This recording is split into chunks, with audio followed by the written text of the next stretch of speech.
Hello everyone, my name is Delphine. I'm a junior at Concord Carlisle and I'm so excited to read some books to you today. Crossroads was created by the CCHS Intersections Club this past fall. This channel talks about important topics and issues in the world involving culture, identity, and diversity. Today's episode is in honor of Inauguration Day, which falls on January 20th of this year. Inauguration is a ceremony that marks the beginning of a president's term in the United States. We have two books for you today that are all about the voting process and how kids like you can get involved. Before we get started, make sure to give this video a thumbs up and subscribe to learn about even more great topics.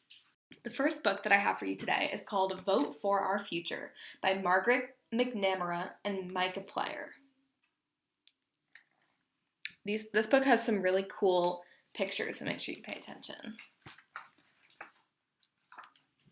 Every 2 years, on the Tuesday after the first Monday of November, Stanton Elementary School closes for the day.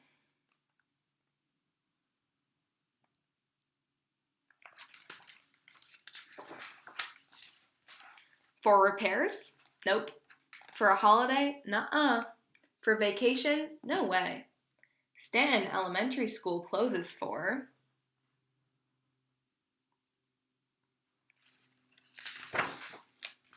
Election Day, and changes from a school to a polling station. What's a polling station? A polling station is where people vote.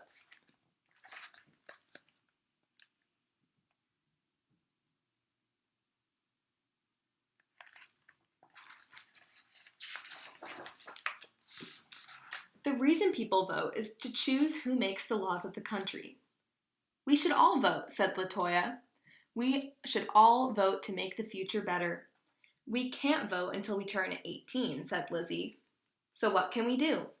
The kids of Stanton Elementary School did their research.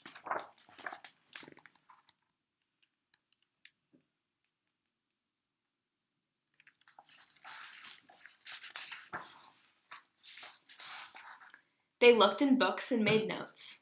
They went online and found all kinds of information. They even took a trip to their local election office and picked up forms. I can't wait till I can vote for real, said Amel. Me either, said everyone else. Kids have to live with adult choices. The kids of Stanton Elementary School were ready to spread the word.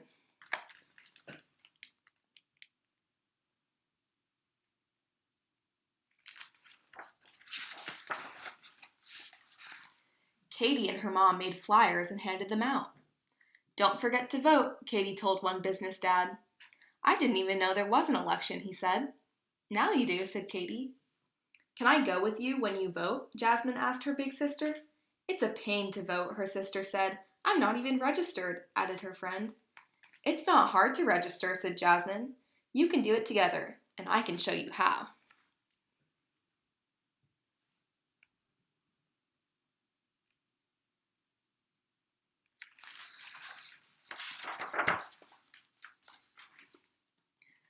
Nadia and her auntie went door to door. Voting is a right, Nadia said. A right that women didn't have 100 years ago. One lady told them, I don't like standing in lines. I don't like lines either, answered Nadia's auntie. But if we stand in line for coffee, or for a movie, or at a bank, I bet we can stand in line to vote, said Nadia. Said the lady. Maybe we can.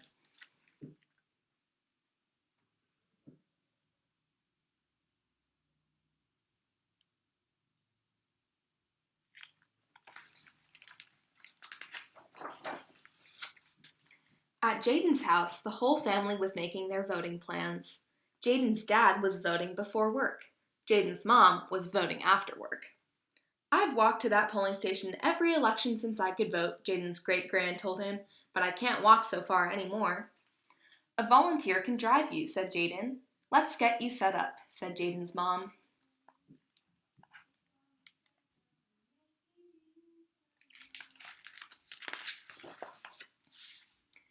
Mia and Jonah and Jamal had a bake sale. Don't forget to vote, Mia said as she handed out change. I'll be away on election day, said one woman. In our state, you can vote early, said Mia. Or you can vote by mail, said Jamal.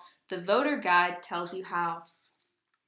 Voting? What's the big deal? Asked a teenager. People fought wars so we can vote, said Mia. That's a big deal. Why should I vote? Said a sad lady. Nothing ever changes. Besides, one vote won't make a difference. Are you kidding? Said Jamal. Changes are made every day because people voted.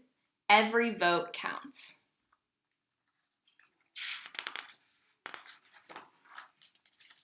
By the time it was the first Tuesday after the first Monday of November, every kid at Stanton Elementary School had spread the word to their families, to their neighbors, to their friends, to strangers, to friends of strangers. The whole town had a voting plan. And on election day,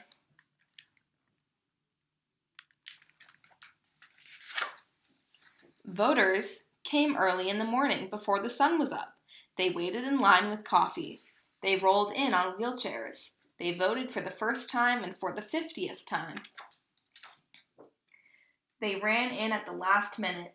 They came with their sons and daughters, their nieces and nephews, their brothers and sisters, their cousins and friends. This is a really long page. So there's the beginning. It's a whole line of people out the door to vote.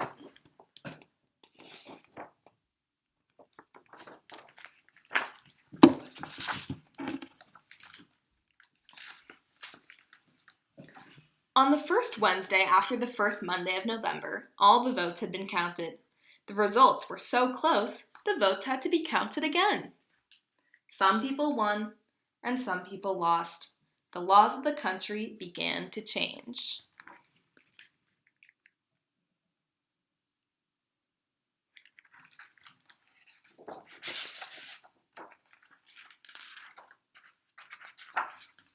Stanton Elementary School went back to being a school.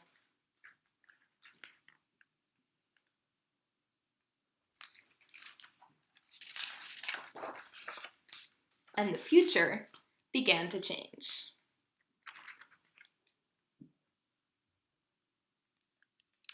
Wow, that was a really good book. So on the back then it says, "Thank you for voting." I really like this book and I hope you did too. I hope that was a fun way to learn a little bit more about what voting is all about. My question for you guys is that even though you can't vote yet, what can you do to help other people vote as kids? And also, why is voting so important? Okay, so we're going to move on to our next book. What's the Big Deal About Elections by Ruby Shamir and Matt Faulkner. Picture the scene. Bonfires lighting up the town square as parades of brass bands march by, floats wheeling caged raccoons, bears, and eagles before rowdy crowds and torches exploding with shooting flames. What's all the excitement about? It was Election Day, the way Americans celebrated about 200 years ago. Kids loved to be a part of the action and couldn't wait until they were finally old enough to vote. Life is very different these days, but one thing remains the same. We still have Election Day. And when you're 18, you'll be able to vote.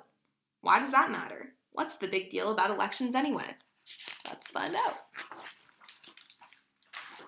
Democracy.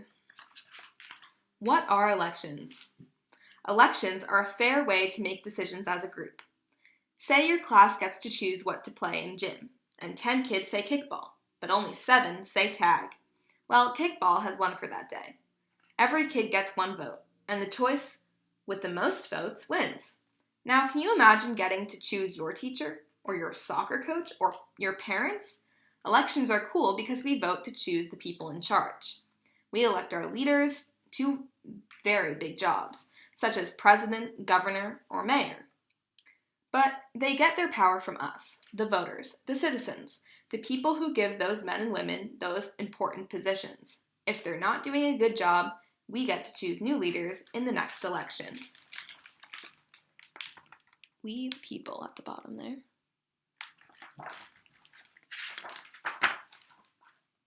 Who votes? Most American citizens who are at least 18 years old can vote where they live, but it wasn't always this way. When the United States was first formed 240 years ago, In most places, only white men who owned a home or land were allowed to vote. No women, no African Americans, no Native Americans, no poor people, no one under the age of 21. None had a say when the time came to pick leaders and representatives in government. Slowly, over many, many years, different groups of peoples demanded the right to vote, and they won.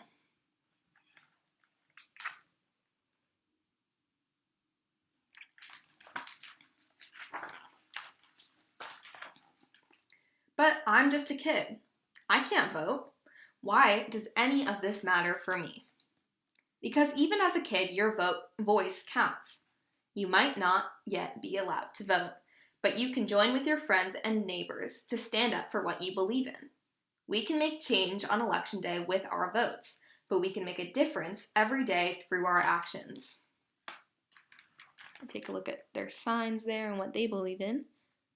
Like protesting. You can do lots of things to make a difference. What do elected officials do in government? What is the government? For one thing, government is a way to organize, plan, and build things that are too big for one person or one family to do alone, especially those things that we share, like, say, roads. We all need roads to get to school or to the store or to the playground. Where should the road go? Who will hire and pay the workers? Who will pay for the road? What about lighting the road so people can use it at night? Who will make sure that everyone drives safely on the road? Because we all share the same road, we all should have a say in answering those questions. And we do, through the people we elect.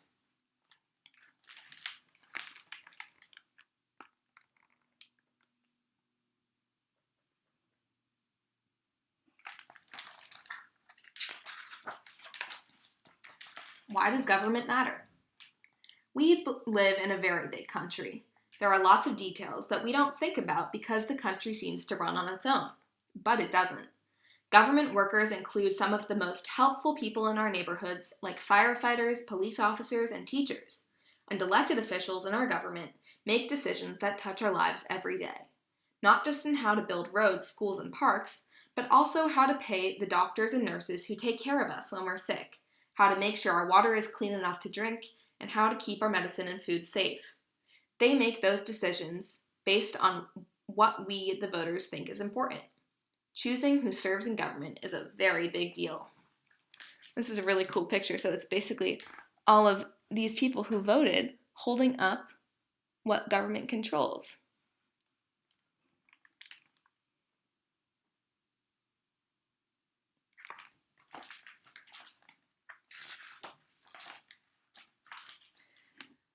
Who do we elect to lead the government? That depends on which government you're talking about. Most elected officials stay right in your own state, or even in your city or town. While no two states are run exactly the same way, each is led by citizens who are elected by other citizens. Governors and state representatives, mayors and city council members, county commissioners, and even some local judges are elected to make sure everything close to home runs smoothly.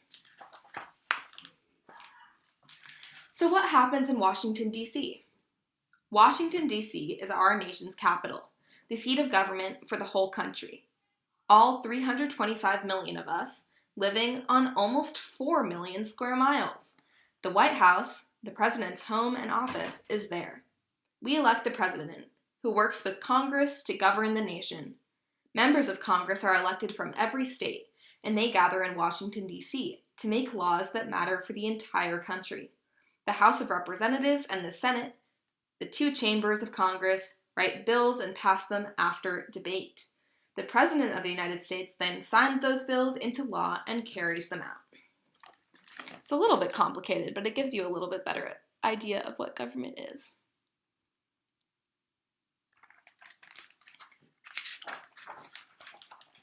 How do we elect these leaders? It is usually pretty simple. We vote for the person we support, and the candidate with the most votes wins. But presidential elections are different because we elect presidents through something called the Electoral College. The Electoral College has nothing to do with the school you might go to when you graduate from high school. Instead, it's a group of people from each state called electors. When we vote for president, We're actually voting for electors in our states who will then turn around and vote for the president. In most states, all of the electors of the state vote for the person who won the most votes in that state. Sometimes it can get a little bit more tricky than that, but it's a complicated process, and so this wraps it up pretty nicely.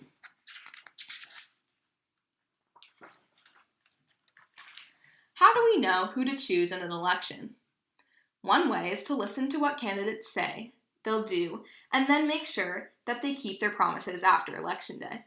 You can do this by watching debates, listening to their speeches, visiting their websites, and writing to them. If they don't keep their promises or do a good job, we can vote them out in the next election. Another way is to learn what political party they're in. Sorry to say, political parties aren't anything like birthday parties. No cake, no candles, no gifts. Political parties are groups that people join because they agree on how government should be run. And like sports teams you root for, people can get very excited about them. But the most important way is to use your head and ask lots of questions. What's going on in your neighborhood? What should the government be doing that it isn't doing now? Is Congress passing good laws? How can this candidate make a difference? Even if the person you choose doesn't win, it's still important to vote because it sends a message to the winner and others about what matters to you.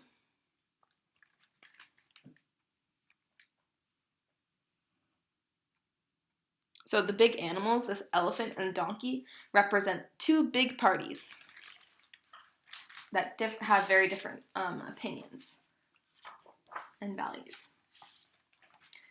Who can run for office? Anyone who is a citizen and old enough can run for office. Different positions have different requirements about how long you've been a citizen and where you need to live, but that's pretty much it for the rules. No matter your hairstyle, taste in food, fashion sense, favorite sport, or your job, you can be a candidate.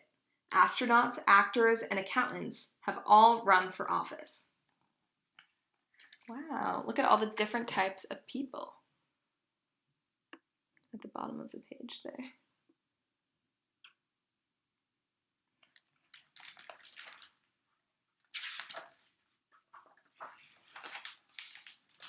How do you get elected?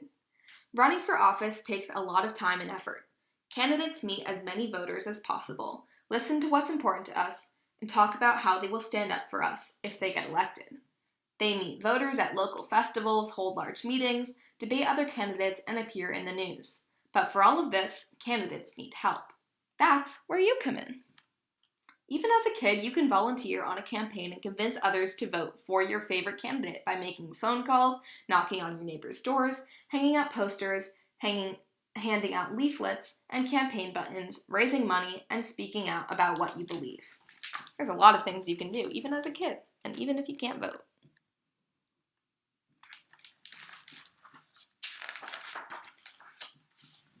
How do we vote? Every year on Election Day, citizens go to their polling places to vote, though every state has different rules for how it's done. Some places have voting machines where you touch a computer screen to record your vote, and in other states you fill out a paper ballot that gets fed into a counting machine. These technologies are supposed to make voting quick, easy to count, and hard to cheat at. No new technology has been ever perfect, but we keep trying to come up with ways to make voting easier and more secure. Before you can vote, though, you need to sign up or register to vote. This is another way you can get involved, by encouraging all the grown-ups you know to register to vote so they can be ready to cast their ballots on Election Day.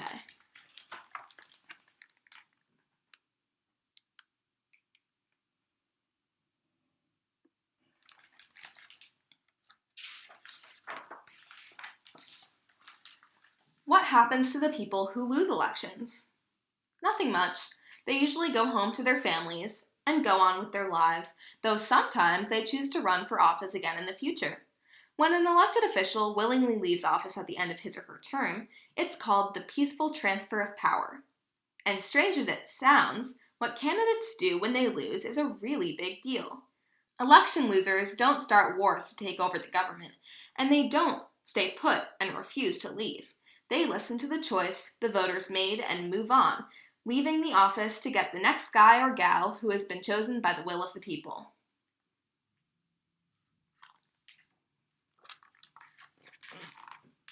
USA.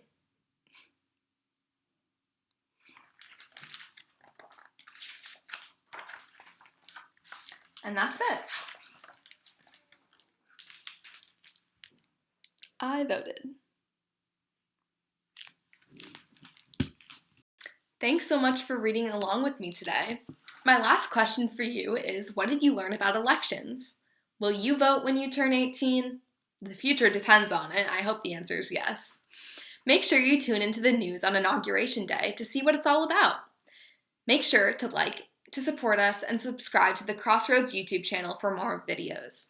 Thanks for watching!